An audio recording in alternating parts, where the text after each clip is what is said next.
नरेंद्र मोदी के नेतृत्व में देश ने नक्सलवाद के खिलाफ ऐतिहासिक जीत दर्ज की है। कभी 125 जिले नक्सली आतंक की चपेट में थे, लेकिन अब ये संख्या घटकर सिर्फ 11 रह गई है और उनमें से भी केवल 3 जिले गंभीर रूप से प्रभावित है। रेड कॉरिडोर अब डर के इलाकों से आजादी के इलाकों में बदल चुका है। प्रधानमंत्री मोदी ने कहा, कांग्रेस राज के दौरान बना अर्बन नक्सल इकोसिस्टम संस्थान पर काबिज था, जो हमेशा माओवादी आतंक को छिपाता रहा, और संविधान की प्रतिक्रिया लहराने वाले वही लोग थे जो आतंक को पनाह देते थे। यह बदलाव भारत की आंतरिक सुरक्षा का सबसे बड़ा टर्निंग पॉइंट माना जा रहा है। ये विषय नक्सलवाद का है। अब मैं समझता हूं ये नक्सलवाद शब्द ऐसे ही लोगों ने लटका दिया है। हकीकत में यह माओवादी आतंक का है।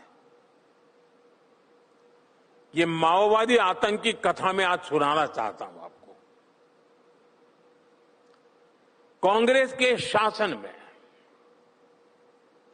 जो अर्बन नक्सलों का जो इकोसिस्टम है, ये जो अर्बन नक्सल है, वो कुछ तरह ऐसे हावी थे, आज भी है, माओवादी आतंक का कोई भी घटना देश के लोगों तक न पहुंचे, इसके लिए वो बहुत बड़ी सेंसरशिप चलाते रहते हैं। वो हमारे देश में आतंकवाद की इतनी चर्चा होती थी, आर्टिकल 370 पर डिबेट होती थी, लेकिन हमारे शहरों में जो कांग्रेस के राज में पनपे हुए अर्बन नक्सली बैठे थे, जो ऐसी संस्थाओं पर कब्जा जमा करके बैठे थे, वो माओवादी आतंक पर पर्दा डालने का काम करते थे, देश को अंधेरे में रखते थे। अभी कुछ दिन पहले भी माओवादी आतंक के कई पीड़ित दिल्ली आए थे। ये बड़ी दर्दनाक चीज है। बहुत बड़ी मात्रा में आए थे।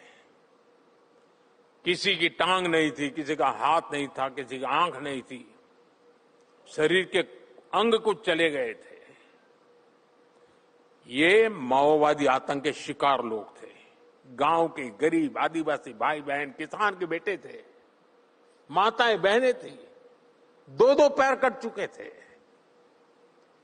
वो दिल्ली में आए थे, 7 दिन रहे, हाथ पैर जोड़ करके कह रहे थे कि हमारी बात हिंदुस्तान के लोगों तक पहुंचाइए। प्रेस कॉन्फ्रेंस किया उन्होंने। आप में से किसी ने देखा नहीं होगा, सुना नहीं होगा। ये माओवादी आतंक के ठेकेदार जो बैठे हैं ना, उन्होंने उस जुल्म के शिकार हुए उनके दर्द की कथा भी हिंदुस्तान के लोगों तक नहीं पहुंचने दी। कांग्रेस की इकोसिस्टम ने इसकी चर्चा नहीं होने दी।